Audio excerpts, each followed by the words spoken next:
시작하겠습니다. 성부와 성자와 성령의 이름으로 아멘. 하늘에 계신 우리 아버지, 아버지의 이름이 거룩히 빛나시며 아버지의 나라가 오시며 아버지의 뜻이 하늘에서와 같이 땅에서도 이루어지소서.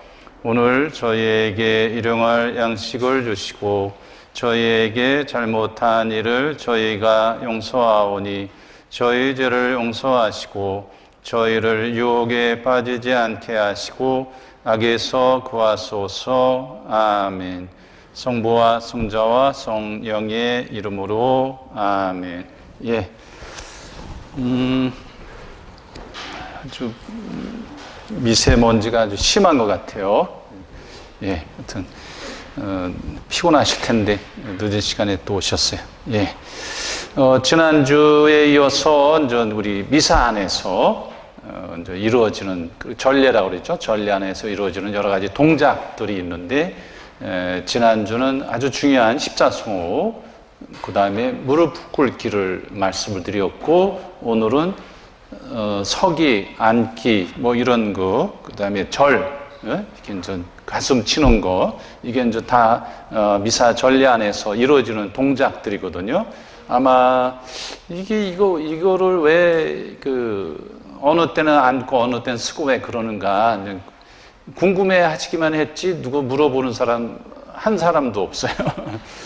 그 다음에 다 이제 책을 나눠드렸는데, 주의 깊게 보면은 누가 물어보면 답할 수 있어야 되는데, 우리 천주교 신자분들은 물어보지도 않고 답할 준비도 안 돼 있고, 예, 이게 좀 너무나 아쉬운 것 같아요.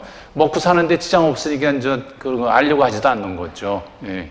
그런데 기본적으로 우리가 알고 있어야죠. 알고 있어야 예비 신자나 아니면 비신자 친구가 물어봤을 때, 혼인식 때, 장례미사 때 가보니까 뭐 일어나고 앉고 무릎 꿇고 하는데 이게 뭐냐? 그러면 글쎄 이렇게 하면 안 된단 말이죠. 오늘 좀 다 배우시고 그러니까 그걸 정확하게 이제 그 친구들한테, 비신자들에게 궁금한 거 있으면 바로바로 답이 나와야죠. 예? 아셨죠? 예. 모르면은 내가 오늘 알아가지고 올게. 그러면 제가 나눠드린 미사 전례 해설 딱 펴서 간단하게 입력을 해서 가서 알려주면 되죠. 근데 오늘 이제 들으시게 되면 기본적인 거는 좀 알고 있는 거죠. 예. 오늘은 서기, 스탠딩. 선다는 건 뭐예요? 태도를 가다듬는 자세죠. 앉아있다가 누가 오면 어떻게 일어서잖아요. 그렇죠? 태도를 가다듬는 것을 뜻한다. 그 다음에 단정한 자세. 서 있으면 이렇게 서 있잖아요. 그렇죠? 이렇게 있으면 그거보다도 선다는 얘기가 이렇게 똑바로 서 있는 데는 얘기죠. 그 다음에 주의를 기울인다는 거죠. 주의를 기울여서 듣는 거 뜻하죠. 그 다음에 깨어있다. 누가 언제 올지 모르니까 준비하고 있는 자세를 얘기할 때 서서 준비를 하지 앉아서 두루누워서 있는 사람은 없습니다. 그 다음에 준비 자세. 예? 준비 자세. 이렇게 서 있는 자세를 준비 자세라고 그럽니다. 그 다음에 이제 성경에서 그거는 일반적인 그런 자세를 얘기를 하고, 성경에서 서 있는 자세는 기도 자세예요. 기도 자세. 아마 이제 제수일 복음으로 마태복음서 6장을 들으셨는데, 기도, 자선, 단식 얘기를 예수님이 하시면서 회당과 한길 모퉁이에 서서 기도하지 마라 그렇게 돼 있어요. 이건 회당과 한길 모퉁이에 서서 이렇게 표현하고 있어요. 그렇죠? 서서 기도를 했다는 거예요. 선다는 자세는 기도하는 자세예요. 무슨 얘기 하셨죠? 성경에서 말할 때 기도하는 자세예요. 그 다음에 이제 아까 말씀드린 대로 승리 자세. 어떤 일이 이제 축구 경기도 무슨 전쟁을 하면 안 되지만 이런 것이 있을 때 기쁨을 표시할 때 어떻게 해요? 서서 막 이래죠. 춤추고 막 그러죠. 일어서죠. 예?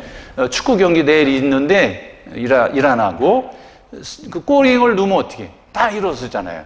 골링을 넣는데도 가만히 앉아있는 사람은 진 팀이죠. 그렇죠? 예, 이기면은 소리 지르고 쓴단 말이에요. 승리자의 자세인 거예요. 그 다음에 예수님이 부활하셨다는 자세, 기쁨의 표시인 거예요. 예수님이 죽음에서 3일 만에 부활하셨으니 기쁨의 표시이기 때문에 일어서는 거예요. 그래서 삼종 기도를 우리가 삼종 기도는 두 가지가 있어요.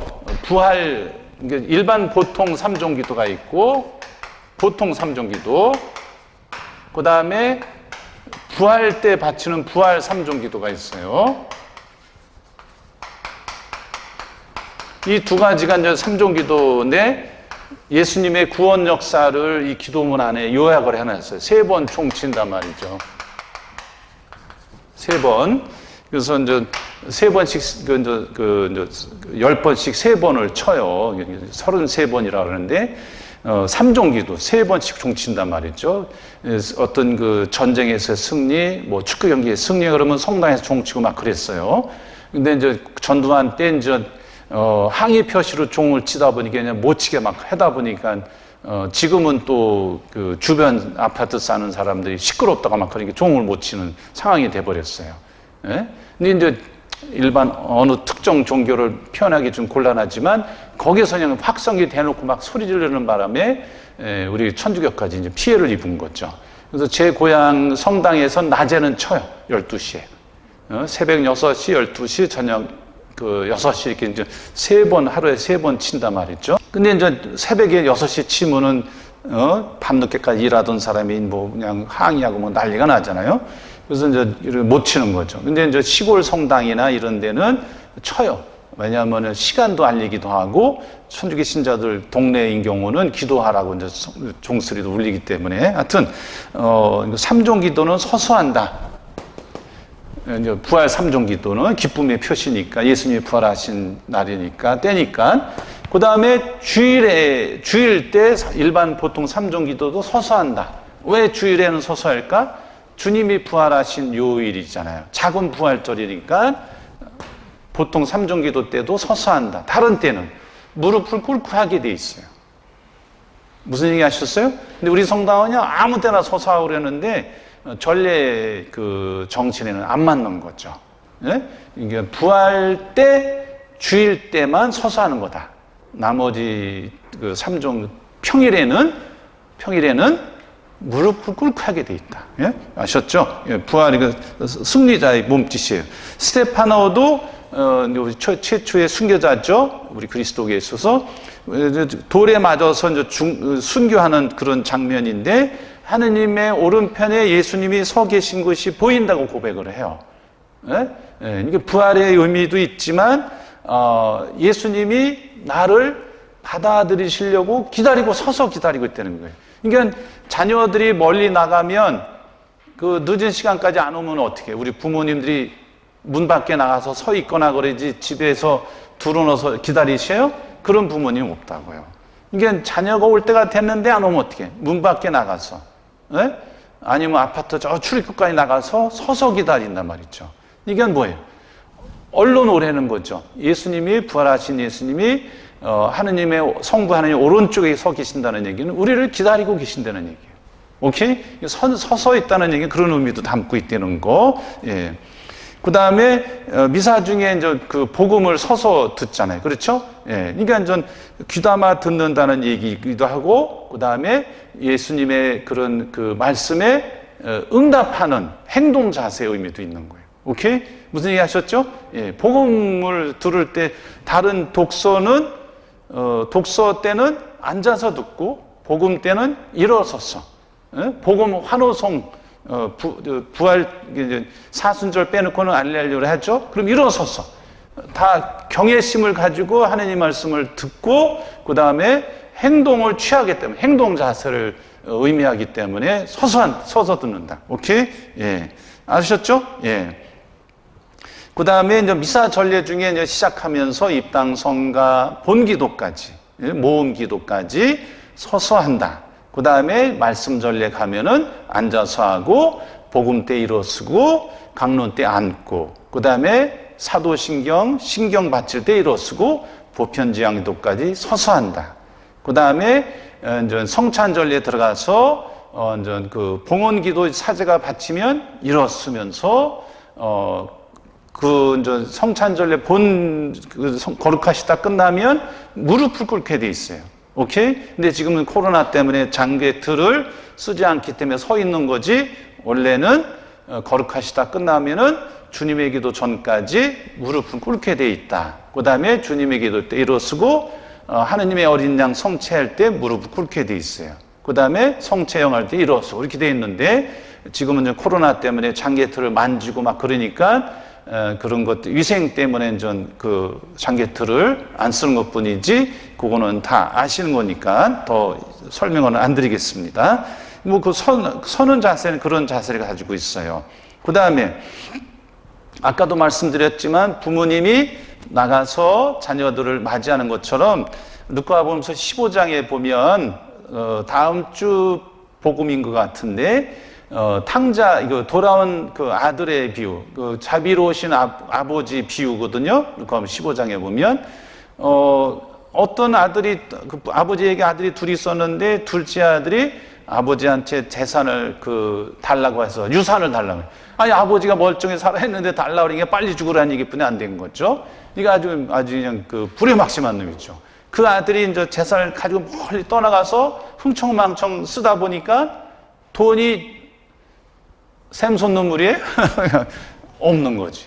그러니까 어떻게 배고프니까 그냥 돼지 치는 데 가서 그냥 겨우도 먹고 그러다 보니까 바닥을 치니까 어떻게 아버지 집에는 아버지 그런 종들도 그냥 배불리 먹고 편하게 잠자는데 이 무슨 고생인가 그러면서 아버지께 돌아가야지. 그러면서 아들이 아버지한테 돌아가죠. 그런데 그 아버지가 아들이 돌아온다는 소식을 듣고 어떻게 막 뛰어나갔죠. 그 아버지가 잠을 제대로 잤겠어 안 잤겠어? 못 자는 거죠. 막 뛰어나가서 기다려도 네가 왔구나. 그러니까 달려 뛰어나가서 목을 껴안는 거죠. 지난번에 말씀을 드렸지만 어버이 친자가 이렇게 되어 있잖아요. 이거 설립자잖아요. 나무목, 볼견자. 동구밖에 나무 위에 올라가서 자녀가 이제나 저제나 오는가 기다린다는 게 어버이라는 거예요. 설립자, 나무목, 볼견자. 어버이 친자잖아요. 이게 부모의 마음이잖아요. 그렇죠? 이게 한자는 저런 뜻글자이기 때문에 아주 좋은 의미를 담고 있어요. 잘 분석해 보면 하여튼 그런 의미를 담고 있다. 아까도 말씀드린 일부 성경에서는 기도 자세, 승리 자세, 그 다음에 부활의 기쁨의 자세, 그 다음에 그런 열처녀의 비유, 마태복음서 25장에 보면은 마태복음서가 28장까지 되어 있는데 몇 번 말씀을 드렸지만 마태복음서가 28장까지 되어 있어요. 그러니까 내용별로 분류가 되어 있어요. 5장부터 7장까지를 산 위에서 가르쳤단 말이에요. 누가? 예수님이. 그래서 산상수훈이라고 그래요. 그 다음에 8장, 9장은 기적에 대한 얘기예요. 기적. 예수님이 나병 환자든 그 다음에 중풍병 이런 사람들을 치유를 해주셔요. 이것을 기적을 통해서 하느님의 나라가, 하느님이 다스리는 나라가 왔다는 그런 표징으로 기적이 일어나요. 기적을 베푸셔요. 그 다음에 10장에 가면은 예수님이 하느님 나라를 선포하시는데 본인이 다 하시는 게 아니라 당신의 제자들 뽑아서 사도들을 파견해요. 사도가 뭐예요? 파견한다는 뜻이에요. 파견된 사람이란 파견된 자라는 뜻이에요. 대표적인 분이 12사도죠. 제자는 뭐 하는 사람이에요? 배우는 사람이죠. 제자가 뭐예요? 배우는 사람이에요. 사도는 배워서 파견된 사람이에요. 예? 12사도. 여러분들도 예수님의 사도의 제자예요. 제자이면서 사도인 거죠. 파견된 것만이 아니라 우리는 끊임없이 하느님의 말씀을 듣고 배우는 제자란 말이죠. 그러면서 동시에 세상에 나가서 세상에 파견된 사람이라는 뜻이에요. 그리스도교 가톨릭 신자는 제자이면서 동시에 파견된 사도라는 거예요. 평신도로서. 예? 그렇죠? 직장에서, 가정에서, 사회에서, 교회 공동체에서 사도로서 파견된 사람의 역할을 해야 되는 거예요. 이게 이제 파견 설교라고 그래요. 파견. 12사도를 파견하는 거예요. 그 다음에 13장은 하느님 나라는 겨자씨와 같다. 하느님 나라는 누룩과 같다. 겨자씨가 아주 코딱지만 해요. 그걸 심으니까 2, 3m씩 큰단 말이죠. 하느님 나라는 우리 인간적인 눈으로 보면은 안 보이는 것처럼, 하느님 나라가 오지 않은 것처럼 보이지만 겨자씨가 자라서 큰 나무가 되듯이 하느님 나라는 우리의 작은 선행, 그 다음에 그런 작은 실천들을 통해서 하느님의 나라는 자라고 있다는 거예요. 그래서 하느님의 나라를 비유로 설명을 해요. 우리 언어의 한계를 느낄 수 있는 거죠. 비유로 다 설명하는 거예요. 비유 설교라고 그래요. 그 다음에 18장에 가서 파견, 그 교회 공동체에 관한 설교를 하셔요. 교회 공동체 구성원들이 누가 잘못을 하면은 어제 복음이었죠? 몇 번 용서를 해야 됩니까? 그러니까 예수님께서 베드로 사도가 7번이면 되겠습니까? 그랬더니 무슨 소리냐? 너마 7번이 아니라 77번까지 용서하라. 이 교회 공동체 구성원들이 문제가 생겼으니까 어떻게 해야 되는지.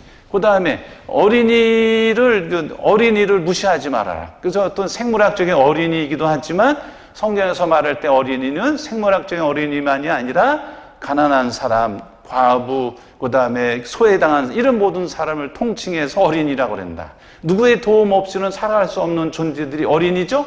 그러니까 다 그런 거 다 포함하는 거예요. 포괄된 거예요. 그래서 교회 공동체에 관한 설교예요. 내용별로 다 이렇게 묶여 있어요. 그 다음에 24장, 25장은 이 세상이 마지막에 됐을 때 우리 세상 마지막에 올 때 우리 그리스도교 신자들 어떻게 준비를 해야 되는지, 그래서 종말 설교라고 그래요. 종말, 세상 마지막 종말 설교라고 그래요. 이렇게 그 다음에 26장부터 27장까지는 예수님 순환에 관한, 예수님 순환, 죽음에 관한 얘기죠. 순환 죽음에 대한 얘기가 쭉 정리가 되어 있어요. 그 다음에 28장은 예수님의 부활에 대한 얘기가 딱 정리가 되어 있어요. 아주 기가 막히게 정리되어 있죠? 예. 내용별로 딱딱딱 묶여있어요. 이게 이제 마태복음서의 특징이에요. 내용별로 묶어놨어요. 그래서 조금 아까 열처녀의 비유는 어디에? 종말이에요. 열처녀는 누구예요? 우리 그리스도교 신자인 거죠. 그래서 그 중에 5처녀는 슬기로웠고 5처녀는 어리석었다. 왜? 등잔만 가지고 있으면 24시간 불을 켤 수 있어요? 없어요? 기름이 모자른 거예요. 다 어리석은 처녀들은.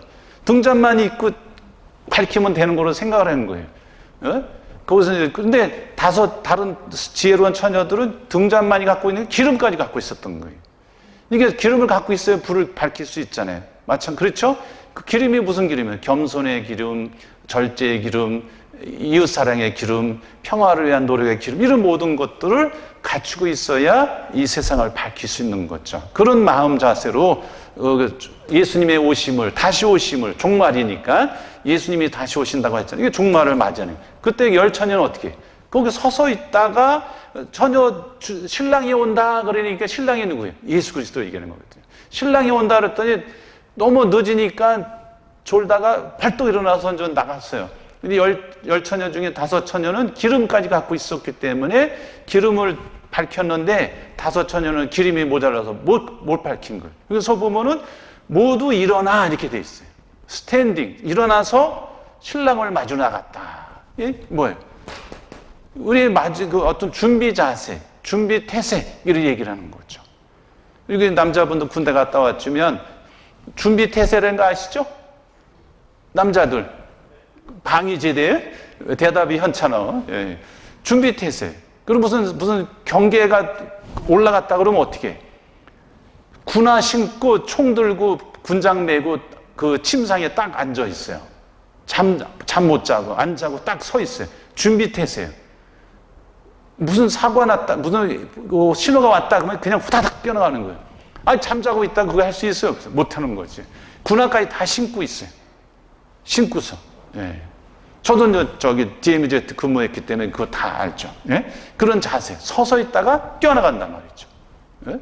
아니 잠자고 있다 어떻게 뛰어나가? 못 나가지. 예. 이런 서 있는다는 얘기는 어떤 준비 자세, 예수님의 부활, 기도 자세 이런 모든 것을 포함하고 있다. 예. 그다음에 앉기. 예. 국어 시간에 배우셨죠? 예. 여기 그 내용별로 이제 구분한 거예요, 이거를. 이것도 문학 작품 중에 문학 작품이라고도 볼 수 있기 때문에 성경 이렇게 좀 내용을 나눠 놓으면 읽기가 편한 거예요. 오케이? 예, 무슨 얘기 하셨죠? 예. 그다음에 앉는 거, sit down, 예? sitting이죠. sitting. 올바른 자세로 앉는다는 것은 바른 몸가짐을 보여줄 뿐 아니라 정성 가득한 마음으로 상대방을 받아들이고 상대방에게 귀 기울인다는 것을 의미한다.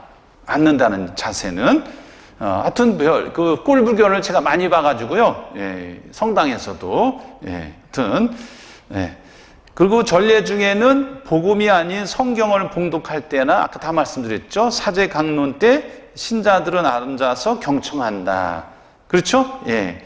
그 미사 전례 중에 지난번에 말씀드렸지만 사도행전 20장 7절에 보면 바오르 사도가 이제 그 어느 도시에 가서 이제 미사 드리면서 강론을 하는데 에우티코스라는 젊은이가 졸다가 떨어져서 죽었어요. 근데 다시 이제 바오로서 소생을 시켰지만 이런 우리가 그 하나님 말씀을 들을 때 사제도 강론을 잘 준비해야 되지만 우리도 듣는 자세가 굉장히 중요한 거예요. 어떤 사람 보면 아주 그냥 무조건 주부 펴놓고 앉아 있는 사람이 있어요. 그러면 그 자세가 잘못된 거죠. 예? 우리 성당에는 그런 분을 못 봤는데 어디 성당 가면 주부부터 펴놓고 앉아 있는 사람이 있어요. 미사 시작하면서부터. 그럼 왜 오는지 모르겠어요. 예?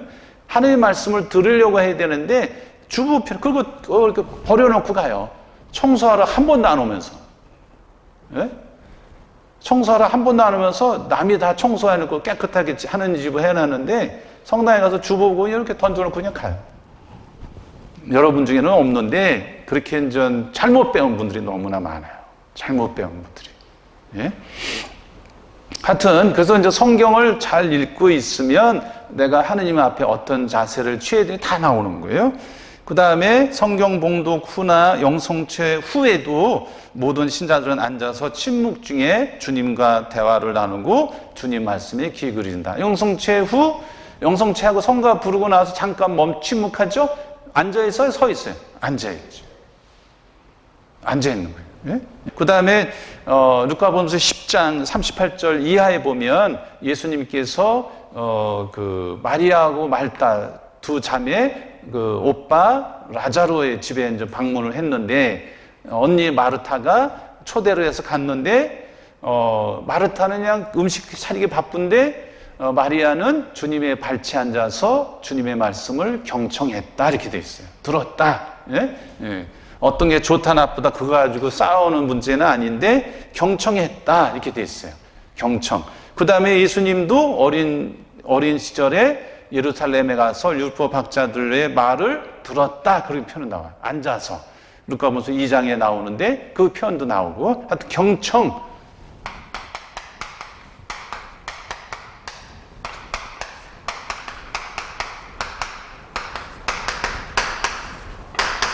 경청, 공경할 경, 들을 청.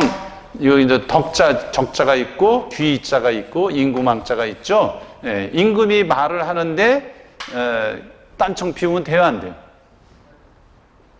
태종 이성계인가 그 드라마 보면 언제 죽을지 몰라요. 예? 딴청 피다가는. 그렇죠? 안 보셔서 모르세요? 사극 드라마 보시면 임금이 얘기하는데 딴청 피면 어떻게 해? 그냥 이거죠.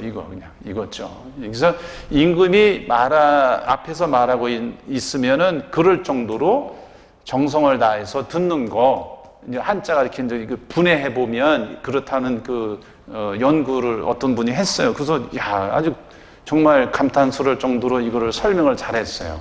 네? 여기 한일자가 또 들어가거든요. 예. 마음 심자도 있고, 예? 예. 한결같은 마음으로 귀 기울여 듣는다. 예? 딴청 안 피우고. 그거를 경청이라고 그러는 거죠. 무슨 얘기 하셨죠? 예. 그래서 하나님의 말씀을 들을 때 그런 마음으로 우리가 들어야 된다. 그 다음에 절, 앉기, 서기, 어려운 거 없죠? 예. 절, 예. 인사죠, 인사. 이건 인사인데, 한번 잘 보시겠습니다. 예. 보시면 어려울 거 없죠. 절 못하는 분은 없어요. 근데 지금 박용만 이제 두산그룹 회장이 있어요. 박용만이라고. 박용성 그 형제 뭐 이렇게 다 있죠.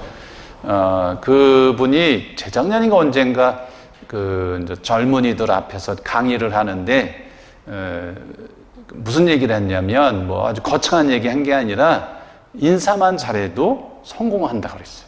그러니까 지금 인사할 줄 모르는 사람이 많다는 얘기죠. 젊은 사람들이. 예? 이거 허기 굽히는 거를 그렇게 어려워하는 거예요. 예. 이 벌써 우리가 서구화 됐다는 얘기인데, 제가 이제 2003년에 이제 미국에 가서 한 5년 정도 있다가 왔는데, 제가 이제 처음에 가서 주교님 만나러 가잖아요. 거기 현지 주교님 만나러 가고 또 그분이 오시고 그러면 제가 인사를 하잖아요. 그러면 한국에서 하던 식으로 인사를 이렇게 꾸벅꾸벅 했어요. 그러니까 주교님들이 깜짝깜짝 놀라는 거예요. 그러다 나중에 저기 동양 사람들은 이렇게 인사를 하면 저렇게 공손히 하는구나. 그래서 그 주교님도 제가 인사하면 그분들도 그렇게 해요. 그분들은 어색하지 하는 게, 근데도 그렇게 하는 거예요. 인사해가지고 손해볼 거 하나도 없잖아요. 박찬호가 그 미국 가서 프로야구 투수할 때 어떻게 모자 딱 벗고 인사 꾸벅하고, 그거 싫어할 사람이 있어요? 아무도 없어요. 싫어할 사람 아무도 없어요. 예? 그래서 그 고개를 숙이거나 허리를 굽히는 절은 존경의 표시다. 이거 모르는 사람 없어요. 존경의 표시다. 예? 그래서 절을 하는 거 보면은 저 사람이 어떤 사람인지 다 드러나는 거죠. 그렇죠? 근데 허위로 아주 가식으로 하는 사람도 있지만 그거는 좀 지나보면 드러나게 돼 있는 거죠. 예. 그 다음에 그런 일반 사회적인 의미의 그런 절의 의미고, 그 다음에 그 3번을 보시면 어떤 이나 그의 표상에 공경과 영예를 드린다. 절이라는 것은 어떤 이나 그의 표상에 공경과 영예를 드린다. 어떤 이가 누구예요? 어떤 분, 그 하느님과 관계되는, 삼일체 하느님과 관계되는 그런 그 단어나 그 다음에 그 어떤 언어 표현이 나올 때, 그 다음에 표상이 뭐예요? 거기 표상이라고 되어 있죠? 예, 표상이 뭐예요? 성화, 거룩한 그림, 그 다음에 성상이 뭐예요? 예수님상, 어머니 마리아상, 성인상, 이런 것들을 성상, 거룩한 상, 예? 성화, 거룩한 그림, 뭐라 그래? 이걸 이콘이라고 그러잖아요. 예? 외국 서양 언어로 이콘이라, 성화, 이런 표상에 그런 영예를 드린다. 이거 절이란다 그러죠. 우리가 여기 자비의 예수님 상이 있죠? 거기에 나올 때마다 신자분들이 이렇게 꼬박 절을 하죠? 그게 다 이런 의미를 가지고 있는 거예요. 공경과 영예를 드린다 말이죠. 네? 표상에 하느님과 관계되는, 하느님께나 삼일체 하느님께나 삼일체 하느님과 관계된 표상이 뭐예요? 성화, 성상, 여기에 절을 한다. 공경을 드리는 거잖아요. 그렇죠? 우리가 성당에 들어올 때 성모상에 왜 절을 해? 어머니 마리아를 통해서 구세주 예수님이 오셨으니까, 또 우리 신앙인의 모범이 되시니까 그분한테 공경과 영예를 드리면서 절을 하는 거지, 무슨 우상을 숭배하게 절을 하는 건 아니잖아요. 그렇죠? 우상을 숭배한 게 아니에요. 개신교 신자들이 얘기를 하면 그 얘기를 하면 되는 거예요. 삼일체 하느님, 구원자 예수님을 낳으신 어머니고, 그분을 통해서 구원이 시작됐고, 그분이 우리 가톨릭 신자들의 신앙의 모범이 되니까 그분께 공경을 드리는 거다. 뭐가 잘못이냐? 그분을 하느님으로 섬기는 게 아니다. 그렇게 얘기해 주면 되는 거예요. 그래도 못 알아들으면 대화할 필요가 없는 거죠. 그래서 하느님께 예를 드리는 걸 뭐라 그래요? 흠숭이라고 그러는 거예요. 하느님께 드리는, 삼일체 하느님께 드릴 때를 흠숭이라고 그러는 거예요. 미사 드리는 걸 뭐래요? 흠숭한다 그러는 거죠. 네? 어머니 마리아나 성인 성녀들께 드리는 걸 뭐라 그래요? 공경이라고 그러는 거예요. 네? 공경의 예를 한단 말이죠. 어머니 마리아께 드리는 걸 뭐라 그래요? 상경, 윗상자, 최고의 공경을 드린단 말이죠. 상경지례라고 그러잖아요. 상경의 그 최고의 영예를 드린단 말이죠. 네? 하느님께는 흠숭을 드린다. 흠숭을 드린다 그러고 우리 성인 성녀들께는 공경을 드리는데 어머니 마리아께는 최고의 공경을 드린단 말이죠. 예? 이거를 이제 설명을 해주면 돼. 어려울 거 뭐가 있어요? 우리는 어머니 마리아께 흠숭을 드리지 않고 공경을 드리는 거야. 딱 그 얘기만 하면 돼요. 아셨죠? 예. 그래서 고개를 숙이는 절과 절에는 두 가지가 있다. 고개를 숙이는 절과 허리를 굽히는 절이 있다. 그런데 무릎절이라는 게 있어요. 2번을 보시면 무릎절 아세요? 무릎절. 우리나라에는 그런 거 무릎절이 없으니까 이렇게 이제 이렇게 하고 오른발을 이렇게 땅에 닿는 거예요. 오른발을 땅에 닿는 거. 오른 무릎을 땅에 닿는 거를 무릎절이라 그래요. 지금 우리나라에서는 안 해. 이건 서양 사람들이 하는 거예요. 무릎절. 이걸 무릎절이에요. 무릎으로 이렇게 두 무릎을 닿는 게 아니라 오른쪽 무릎을 땅에 닿는 거예요. 이걸 무릎절이라고 그래요. 문화에는 안 맞죠. 그렇죠? 제가 어렸을 때만 해도 그렇게 했어요.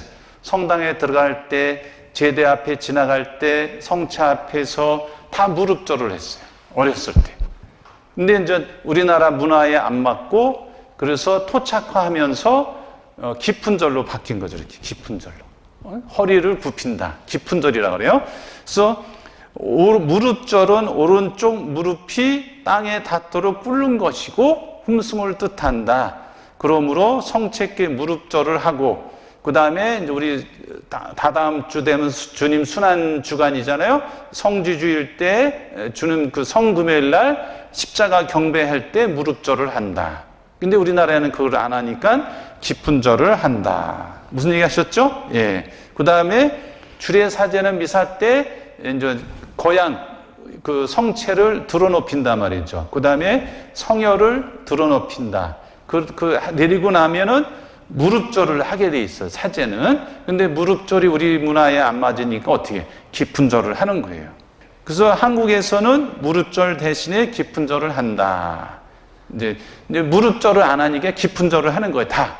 예? 성당에 들어갈 때, 성당에서 나갈 때, 그 다음에 그 제대 앞에 지나갈 때, 이제 깊은 절을 하는 거예요. 무릎절 대신에. 무슨 얘기 하셨죠?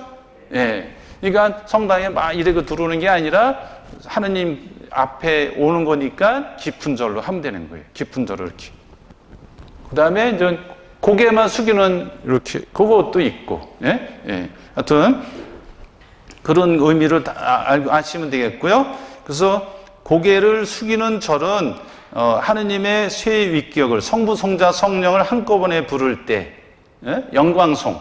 그렇죠? 영광이 성부와 성자와 성령께. 그러니까 삼일체 하느님을 부를 때 고개를 숙이는 절을 한다. 그 다음에 예수님이나 복되신 동정 마리아를 부를 때, 그 다음에 어떤 성인을 공경하며 거행하는 미사 때 그 이름을 부를 때, 이게 고개를 이렇게 살짝 숙이면 되는 거죠. 오케이? 예. 영광송 바칠 때 고개를 살짝 숙인다. 그거 다 배우신 거예요.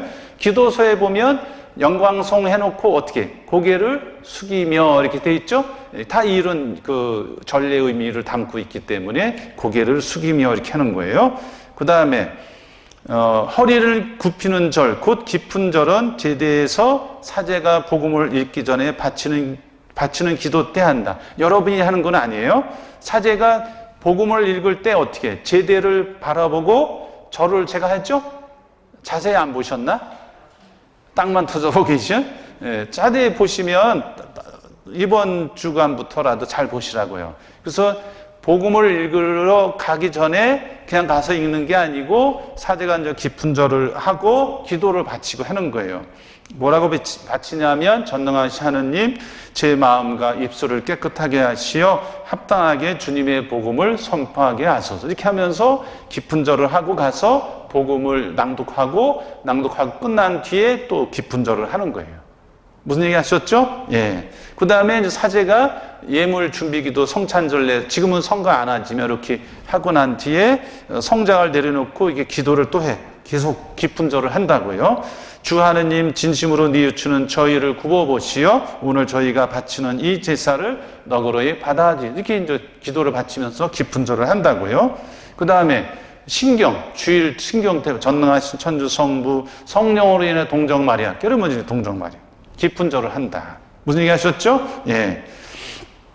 마찬가지로 우리 성단에 지금 부제가 없어. 사제가 되기엔 그 준비 과정 중에 있는 부제, 도울 부자니까 그 사제를 주교님을 돕는 성직자를 부제라고 그래요. 디칸, 그다음에 그 디칸이라고 그러는데 영어로 복음을 선포하기 전에 주례 사제나 주교님께 와서 강복을 축복을 청하면서 그때도 깊은 절을 한다. 예? 뭐라 그러냐면 부제는 사제 앞에 나가서 깊은 절을 하고 조용히 축복을 청한다 이렇게 돼 있어요. 사제한테 부제가 아무렇게나 가서 하는 게 아니라 주례 사제나 주교님한테 강복을 축복을 청하고 가서 복음을 읽는다. 무슨 얘기 하셨죠? 예, 예, 그거는 좀 아시면 되고 그 다음에 사제는 축성 부분에서 이게 그런 아까도 말씀드렸지만 너희는 이것을 받아 먹어라. 이는 내 몸이다. 그 다음에 허리를 조금 굽힌다. 그때는 완전히 이렇게 하는 게 아니라 굽혀서 이는 내 몸이다. 받아 먹어라. 이렇게 하는 거예요. 이것은 내 피다. 받아 마셔라. 그때도 허리를 굽혀서 한다. 무슨 얘기 하셨죠? 예. 어려운 거 없죠? 예. 그 다음에 가슴을 치는 거예요. 예. 킹콩이 아니에요. 예. 킹콩이 아니고 가슴을 치는 행위. 이거는 많지 않은데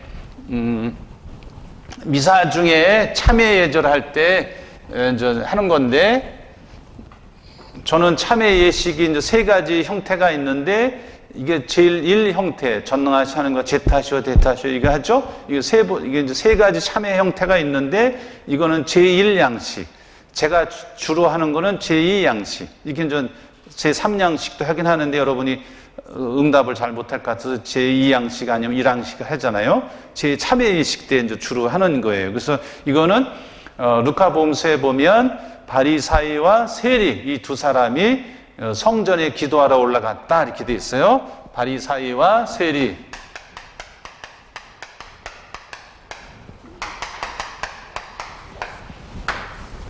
아주 이제 열심한 사람의 대명사지. 열심의 대명사죠. 네?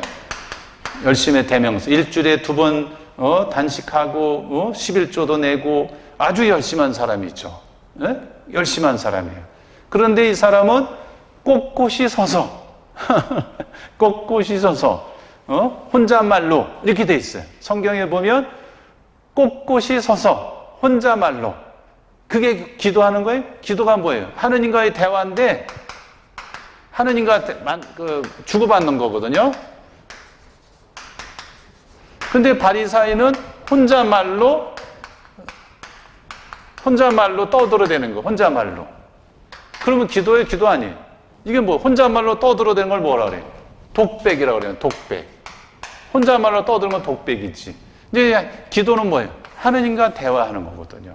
내 말도 드릴 뿐만 아니라 하느님께서 나에게 원하는 삶이 뭔가, 하느님이 원하는 뜻이 뭔가, 그거를 들으려고 해야 되거든요. 그게 기도인데 바리사이는 혼잣말로 꼿꼿이 서서 말했다. 이렇게 돼 있어요. 이건 기도한 게 아니지. 가식으로 한 거지. 근데 세리는 하늘을 우러러보지도 못하고 하느님을 쳐다도 못 보고 가슴을 치면서 이 죄인에게 자비를 베풀어. 이 가슴을 친단 말이죠. 그렇죠? 예. 그 가슴을 친다는 얘기는 거기에 표현되는 것처럼 우리가 죄가 있음을 깨닫고 그것을 인정하고 하느님께 용서를 청하는 것이 가슴을 치는 거란 말이죠. 내가 죄가 있다는 걸 인정하는 거죠. 그렇죠? 예. 그 다음에 우리도 미사 중에 네타시오를 한다고 제타시오로 바꿨지만, 우리 하느님 앞에, 내가 이런 사람입니다 하고 인정한다는 얘기죠. 네타시오 친다는 얘기. 그러면서 하느님과 미사 참회식 때 보면, 형제 여러분 구원의 신비를 합당하게 거행하기 위하여 우리 죄를 반성합시다 하면서 잠깐 어떻게 침묵하죠. 그리고 난 뒤에 무슨 기도하죠? 고백 기도를 바치는 거예요. 전능하신 하느님과 사제가 하면 어떻게? 형제들에게 고백하오니 생각과 말과 행위로 죄를 많이 지었으며 자주 의무를 소리하였나이다. 그러면서 어떻게? 가슴을 치며 말한다 이렇게 써 있어요. 가슴을 치며 말한다. 제 탓이요 대 탓이요 저의 큰 탓이옵니다. 그러면서 그러므로 간절히 바라오니 청하오니 평생 동정이 있은 성모 마리아와 모든 천사와 성인과 형제들은 저를 위하여 하느님께 빌어주십시오. 이렇게 기도해요.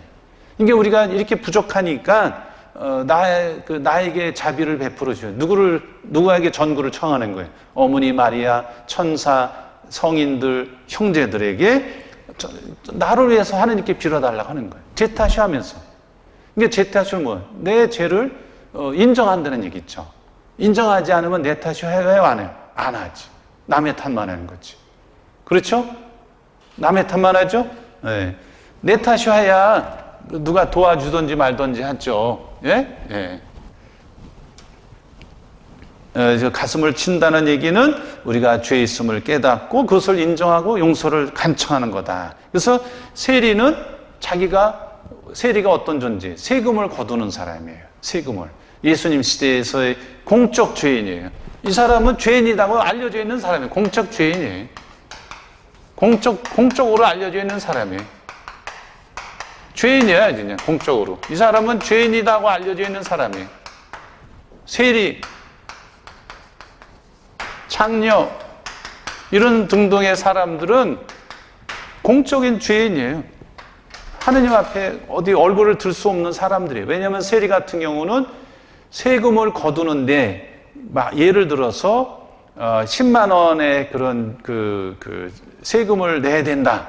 그러면은 10만 원만 걷어서 그 당시에 로마 대제국이 이스라엘을 통치하고 있었어요. 그럼 로마 대제국에 10만 원 걷어서 10만 원만 줘도 저는 매국노다. 남의 나라 아마 식민지라도 거기 갖다 주니까 좋게 보겠어, 안 보겠어? 매국노 취급받는 거지. 예? 아니, 우리 거 돈 걷어서, 로마 제국에 돈을 갖다 주니까 매국노 취급받겠어, 안 받겠어? 매국노 취급받는 거지. 근데 10만 원만 거두는 그것도 아주 고통스러운데 10만 원만 걷는 게 아니라 4, 50만 원씩 막 걷는 거야. 걷어가지고 10만 원만 로마 제국에 주고 나머지 3, 40만 원은 인마이 포켓 자기 주머니에 집어넣는 거야. 그러니까 그걸 다 아는 거야, 사람들이. 그러니까 저 나쁜 놈이다. 손가락질 하는 거예요. 이 사람들은 당연한 거로 알고 관행으로 알고 그 짓거리를 한 거예요. 그러니까 사람들이 다 피하고 그러는 거예요. 근데 세리가 의인으로 인정을 받았다 그러니까 그 당시에 주변에 있던 바리사이파나 이런 열심한 사람들이 놀래 자빠지는 거지. 둘이 같이 기도했는데 이 세리가 매국노가 공적인 죄인이 의인으로 인정을 받았으니 놀래 자빠지는 거지. 근데 바리사이는 자기가 혼자말로 꼿꼿이 서서 기도했다게 되는 거예요. 자기 자랑을 늘어놓은 거예요. 기도한 게 아니고 자기 자랑을 늘어놨다고. 자기 자랑. 이건 문제가 있는 거죠. 근데 세리는 자기가 어떤 존재인지를 알고 있는 거예요. 이게 이만큼 죄를 졌습니다. 하느님, 저 당신 앞에 얼굴 들 수도 없습니다. 이렇게 죄 많은 저를 어떻게 자비를 베풀어 주십시오. 이렇게 기도한 거예요. 그러니까 예수님이 바로 너다. 의인으로 인정받은 거예요.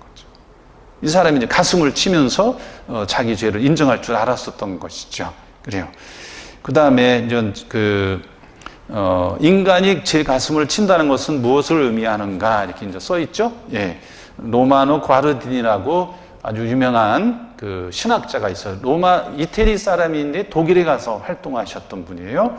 아주 유명한 분입니다. 우리나라에도 여러 권의 책이 있는데 그분이 이제 쓴 책에서 이제 제가 인용을 한 겁니다. 그저 옷 위를 손가락 끝으로 톡톡 두드리는 식으로는 아무 소용이 없다. 그렇죠? 이렇게 힘차게 쳐야 돼. 어떤 사람은 그냥 여기가 무너질 정도로 쾅쾅 치는 사람이 있어요. 킹콩이 치듯이. 그렇게까지는 아니더라도 내가 부족함을 인정할 줄 알 정도로. 어떤 사람은 이렇게 하는 사람이 있어요. 이렇게 표시도 안 나게. 그러면 이건 자기 부족함을 인정하는 표현이 아니죠. 그렇죠? 예. 다 이렇게 해야죠. 이렇게. 예?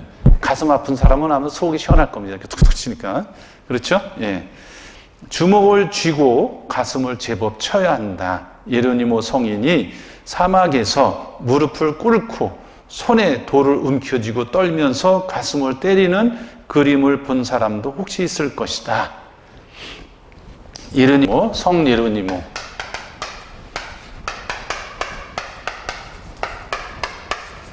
그래서 이제 우리는 서방 교회라고 그래요. 서방 유럽 쪽을 그리스도교가 로마 제국이 서로마 제국, 동로마 제국 나뉘었는데 서로마 제국 쪽에 있는 교회를 서방 교회라고 그러고 동로마 제국 쪽에 있는 그 그리스도교를 동방 교회라고 그래요. 무슨 얘기 하셨죠?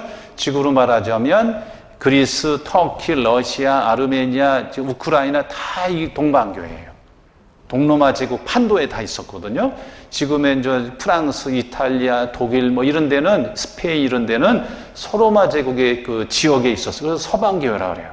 무슨 얘기 하셨죠? 그래서 동로마 제국 동방 교회 쪽은 주요 언어가 그리스어고 서로마 제국 쪽의 서방 교회는 라틴어를 썼어요. 이게 이제 나중에 1054년에 언어나 문화 이런 차이로 인해서 이제 분열이 된 거죠. 예? 그래서 동방교회, 서방교회 이렇게 나뉘었는데 우리는 유럽 쪽이니까 서방교회, 서쪽 교회란 말이죠. 서방교회의 교회 스승들을 교부들이라고 그러는데 교부라고 그래요. 교회 스승들을, 초기 교회 스승들을 교부라고 그러는데 그 중에 한 분이에요. 그 다음에 이제 암브로시오, 아우구스티노, 그레고리오 교황, 이렇게 이제 네 분이 서방교회 4대 교부라고 그래요. 예? 초기 교회 저술가들을 이제 교부들이에요. 교회 스승들. 이게 성경만이 아니라, 우리 그 가톨릭 교회는 계시의 원천이 몇 가지로 되어 있어요. 계시가 뭐예요? 하느님께서 우리 인간에게 당신의 뜻과 계획과 구원 사건을 알려주시잖아요. 그거를 계시라고 그러죠? 예. 열계자.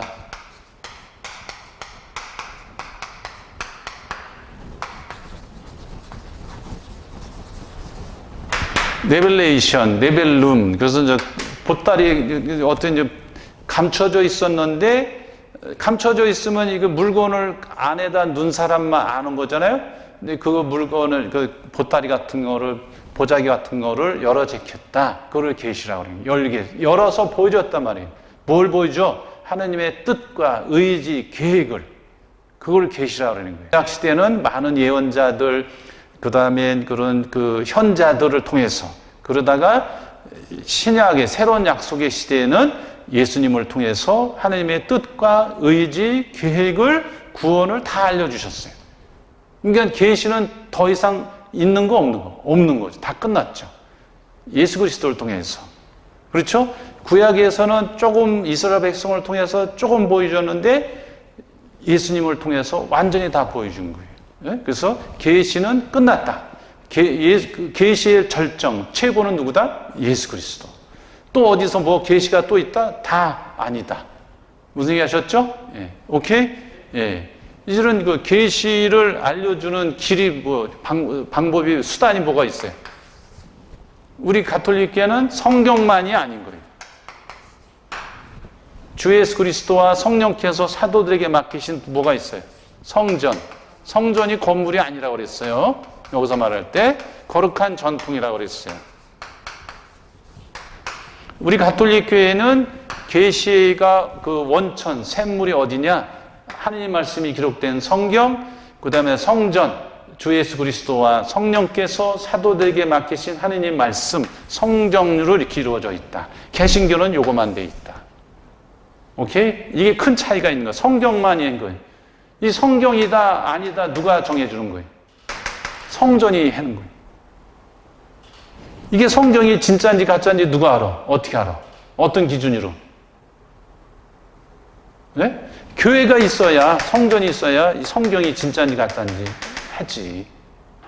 누가 정하는 거예요? 저절로? No, 아니지. 개신교는 이게 때문에 한계가 있는 거죠. 그래서 성전이 뭐예요? 교부들의 저수를 얘기합니다. 제가 다 여러분들 종합교리 때 다 알려준 거예요. 이분 중에 4대 교부 중에 예로니모. 그래서 제가 그 예비 신자 때 배운 게 전부가 아니라고 분명히 말씀드렸어요. 우리는 신앙생활 그 마감해서 세상을 떠날 때까지 끊임없이 말씀을 읽고 듣고 배우고 익히고 해야 된다고 그랬어요. 그러지 않으면은 그냥 계속 초보자로 머물다가 끝난다는 거죠. 이게 내가 배우고 익혀서 한 사람이라도 하느님의 자녀가 탄생하도록 해야 된다는 거죠. 나만 믿고 끝나는 게 아니라 그러려면 어떻게 해야 돼요? 끊임없이 배우고 익히고 또 배우고 해야 되는 거죠. 그렇죠? 예. 그래서 이제 그 교부 중에 한 분인 그 예로니모 성인은 우리 교회 그 성경 그를 히브리어 구약 성경 히브리어 그리스말 신약 성경을 라틴어로 번역을 해요. 그거를 이제 불가타 성경이라고 그래요.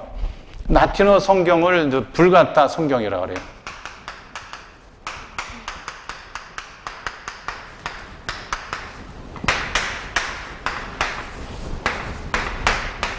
뭐 이거는 저 불가타라는 라틴어는 대중적이다 뭐 그런 뜻이에요. 대중 라틴어로 번역을 한 거예요. 신구약 성경을.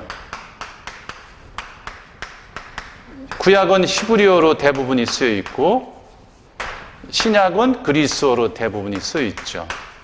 이거를 그 당시 그 공통 언어였던 라틴어로 번역을 했어요. 라틴어 번역본을 불가타 성경이라고 한다 이렇게 하시면 돼요. 무슨 얘기 하셨죠? 예. 근데 이분이 그거를 번역한 분이 예로니모 성인인데 성격이 불같았어요.